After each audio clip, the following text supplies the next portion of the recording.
আজ অনেকটা সময় হয়ে গেছে তোমার সাথে আমার কোনো যোগাযোগ নেই। ভালো আছো তো তুমি আমায় ছেড়ে?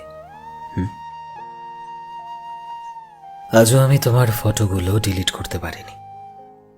ফোন থেকে হয়তো আমি সাহসই পাইনি ডিলিট করার। আজও কখনো তোমার কথা মনে পড়লে পুরনো মেসেজগুলো ঘেটে পড়ি আমি।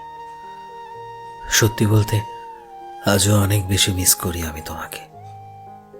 যখনই রাত একটু একটু করে বড় হতে থাকে, কিভাবে যেন অজান্তেই আমি তোমার কথা ভাবতে শুরু করে দিই। আমি জানি আমাদের আর দেখা হবে না, আমাদের আর কথাও হবে না, কিন্তু কোথাও না কোথাও আজও চাই তুমি ফিরে এসো। আর যদি নাই বা আসো, তবুও আমি চাই তুমি যেখানেই আছো, যার সাথেই আছো, ভালো থেকো, ভালো থেকো সব সময়।